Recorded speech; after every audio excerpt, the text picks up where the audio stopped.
And pang-apat nating topic, no comment. No comment, no? Alam niyo na po ba iyon? Sabi ni Mang Jose, sabi ni Badong Aratiles, di na daw tama ginagawa ng China. Kailan ba naging tama? No, yun. Susunod natin, pang-apat mga kababayan, no comment, mga bossing. Madam BP, hanggang ngayon mukhang no comment ka. Tignan niyo po, pangalawa na ito mga kababayan. Hindi lang pangalawa, ilang beses na po mga kababayan.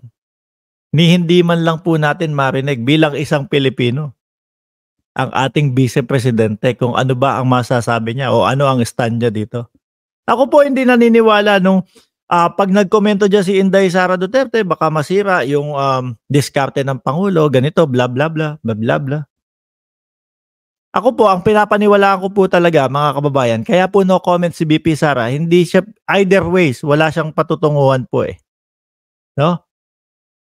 Pag narinig natin ng mamamayang Pilipino na medyo kagaya po nung mga naratibo ng mga DDS vloggers na pro-China, lalabo po ng lalabo yung 2028. Mga kababayan. Pag narinig naman po ng China na talagang medyo talagang nasa panig ng Pangulo si BP Sara, yari naman siguro dun sa sa China, mga kababayan. Buti nga merong may komento si BP Sara, mga kababayan, dun sa hindi ko alam kung ano ba yon, Chinese New Year o may birthday ba yun? Sheng Chong Sang, Sheng Chong Chang Sheng. May komento pa po dun Meron din siyang comment doon sa mga sinasabi niya na, kasi kapag kayong sila, mga bossing, sasabihin lang nila, wala sa mandato ng BP yan. Kaya hindi dapat magkomento, hindi magsalita. Sa mga laban kontra droga, nakakapagsalita siya doon sa mga ibang mga sa mga tree planting, yung mga ganon. Di ba hindi naman din po niya mandato yun? Sasabihin ng mga DDS, wala naman kasi hindi niya mandato yan. Masisira lang ang diskarte ni Bongbong Marcos ng Pangulo pag nagsalita ang Vice Presidente. Sa atin bilang Pilipino lang. Ganoon. Kumbaga parang, sige na, sabihin mo na. Gusto lang namin marinig kung anong stand mo dyan. Kung kasama ka ba namin. Na ipinagtatanggol ang ating mga teritoryo. Kasi po ang ating presidente, mga kababayan, madiin niyang sinasabi, wala kahit katiting tayong ibibigay. Ang Department of National Defense, mga kababayan, wala ni katiting tayong ibibigay na teritoryo natin. Which is, yan naman po talaga, mga bossing. Nagtataka nga ako kung kapag kaya kumakanta ng lupang hinirang itong mga ito, tapos umaabot dun sa dulo, ang mamatay ng dahil sa'yo. Ano kaya yun? Kinakanta na lang nila ng wala lang.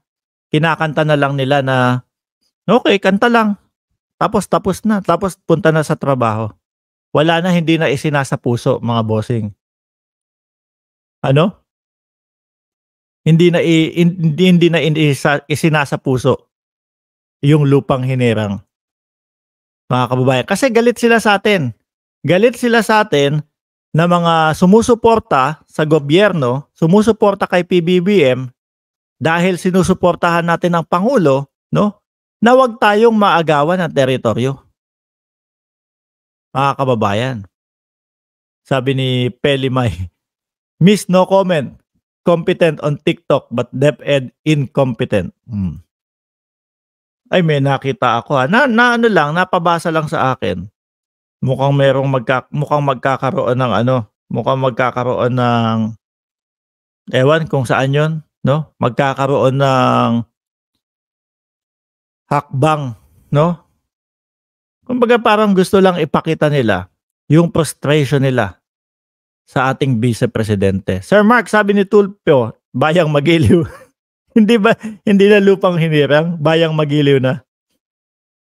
Kung sino na lang itaas ang kamay ni PBBM sa susunod na presidente, doon ako except kay BP Sara kasi medyo diskumpyado ako kay BP Sara. Manood kayo, sabi ni Sir Tony Ninobla. Kay Top 1 para mapanood ninyo yung interview ng media kay Sara tungkol sa SONA ni PBBM sa intro ng vlog niya. Buhol-buhol ang mga sagot niya. Yung mga pro-China ipadala sa West Philippine Sea. Tignan natin kung di nila sumpain yung best friend nila. Oo nga, no? Sila yung kayo magdala ng resupply. Di ba? Total, kaibigan nyo naman yan. Dalhin nyo lang kung ano-ano lang, kumbaga pagkain at tubig lang. Tignan natin kung ano pa din yung gawin sa inyo. Kasi po, mga kababayan, yung mga yan naman, yung mga yan naman, mga bossing, hindi naman po yan eh. Hindi po gagawa ng ganyang mga pagkilos yan o ganyang mga pag-atake sa mga barko natin kung wala talagang pinanghahawakan na napag-usapan yan. Mismong sa bunganga na ni Roque nang galing, mga kababayan, at talagang merong pag-uusap. Di po ba? Na talagang merong pag-uusap po, mga kababayan.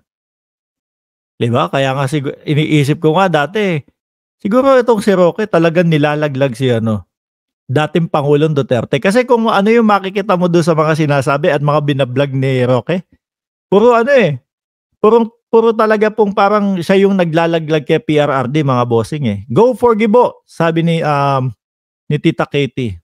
Uy, napadaan ka. Shout out sa'yo. Di ba, mga kababayan? So meron po talagang pinanghahawakang pag-uusap ng dating Pangulo. Isa doon sa sinasabi nila kung bakit sila nanggagalaite, mga bossing, is dahil hanggang ngayon daw po yung BRP Sierra Madre, mga kababayan, nandun pa din daw po. Na dapat daw po, mga boss, matagal nang tinanggal doon. No?